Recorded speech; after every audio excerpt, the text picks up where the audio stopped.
Hi നമസ്കാരം. ഇന്ന് നമ്മൾ ചെയ്യാൻ പോകുന്നത് മസാലപ്പുട്ടിൻ്റെ റെസിപ്പിയാട്ടോ. അപ്പം എൻ്റെ ഈ ചാനൽ ആദ്യമായിട്ട് കാണുന്നവരാണെങ്കിൽ സബും ലൈക്കും കമൻറ്റും ചെയ്യാൻ മറക്കരുത് കേട്ടോ. അപ്പോൾ നമുക്കിതെങ്ങനെ ചെയ്തെടുക്കും നോക്കാം.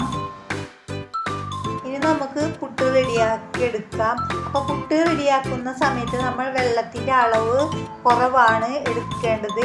പത്തിരിക്കൊക്കെ എടുക്കുന്ന പോലെ കൂടുതൽ വെള്ളം എടുക്കരുത് കേട്ടോ. അപ്പം നമുക്ക് ഈ ഒരു വെള്ളം തിളച്ച് വരുമ്പോൾ ആവശ്യത്തിന് ഉപ്പിട്ട് കൊടുക്കുക. എന്നിട്ട് നമുക്ക് ഇവിടെ എടുത്തിട്ട് പൊടി അതിലേക്ക് ഇട്ട് ഒന്ന് വേവിച്ചെടുക്കാം കേട്ടോ. ഇനി ഇത് നന്നായി ചൂടൊക്കെ പോകുന്ന സമയത്ത് ആദ്യം നമുക്ക് കൈ വെച്ചിട്ടൊന്ന് ഇതിലെ കട്ടകളൊക്കെ മാറ്റിയിട്ട് നമുക്ക് മിക്സിയുടെ ജാറിലേക്ക് ഇട്ട് കൊടുക്കാം. ഇത് നമ്മൾക്ക് സാധാരണ വെള്ളം പിന്നെ ഒഴിച്ച് കൊടുക്കണ്ട കേട്ടോ. നമുക്കിത് ചെയ്യുമ്പോൾ തന്നെ കറക്റ്റായിട്ട് നമുക്ക് കിട്ടും പുട്ടിൻ്റെ പൊടി. അപ്പം നമുക്കിത് മിക്സിയിലിട്ട് ഒന്നോ രണ്ടോ പ്രാവശ്യം മാത്രം പെട്ടെന്ന് കറക്കി എടുത്തിട്ട് നമുക്കിതൊരു പാത്രത്തിലേക്ക് ഇട്ട് കൊടുക്കാം കേട്ടോ. ഇനി നമുക്ക് ഇതിലേക്കുള്ള മസാലയൊക്കെ നമുക്ക് റെഡിയാക്കാം.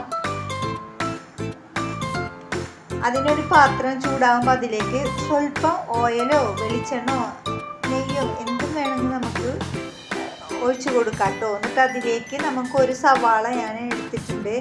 ആ സവാള ചെറുതായി കട്ട് ചെയ്തിട്ട് നമുക്കിതിലേക്ക് ഇട്ട് കൊടുക്കാം. എന്നിട്ട് അതിനൊരു പച്ചമണം ഒക്കെ പോയി കഴിയുമ്പോൾ ഇത് മൊരിയിച്ചെടുക്കേണ്ട ആവശ്യമൊന്നുമില്ല. ഒരു പച്ചമണം പോയി കഴിയുമ്പോൾ ഇതിലേക്ക് ആവശ്യത്തിലുള്ള ഇഞ്ചി വെളുത്തുള്ളി പേസ്റ്റ് ഇട്ട് കൊടുക്കുക. പിന്നെ നമ്മൾ ഉണക്കമുളക് പൊടിച്ചിട്ടാണ് ഇട്ട് കൊടുക്കുന്നത്. പക്ഷെ അത് നമ്മുടെ കയ്യിലില്ല കേട്ടോ. അത് കാരണം ഞാൻ മുളക് പൊടി ആവശ്യത്തിന് ഇട്ട് കൊടുത്തിട്ടുണ്ട്.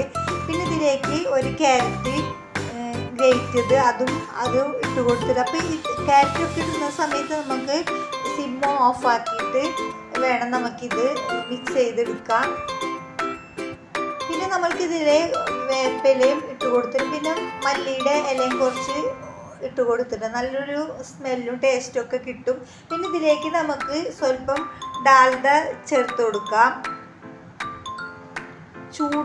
ചൂടുള്ള ഒരു പൊടിയിലേക്ക് ഈ ഒരു ഡാൽഡ ഇട്ട് കൊടുത്താൽ മതി കേട്ടോ. ഇനി നമുക്ക് സാധാ പുട്ടുണ്ടാക്കണ പോലെ ഇതിലേക്ക് ആദ്യം തേങ്ങ ഇട്ട് കൊടുക്കുക. പിന്നെ നമ്മൾ ഈ മിക്സ് ചെയ്ത പൊടി അതിലേക്ക് നമ്മൾ നാളികേരം ഇട്ട് കൊടുക്കാൻ പോയി. അത് ലാസ്റ്റാണ് നമ്മൾ ഇട്ട് കൊടുത്തത്.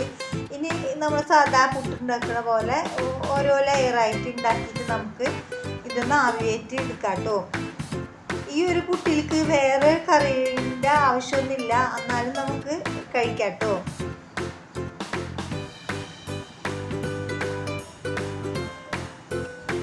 നമ്മൾ ഈ പുട്ട് ഇവിടെ റെഡി ആയിട്ടുണ്ട്. നല്ല ചൂട്ടോട് നമുക്ക് കഴിക്കുമ്പോൾ നല്ല ടേസ്റ്റ് ആയിരിക്കും. പിന്നെ നമ്മൾക്കിത് ചൂട് പോയാലും ഇത് നല്ല സോഫ്റ്റായിട്ട് പുട്ടാൻ കുറേ സമയം അത് ഇരിക്കും കേട്ടോ.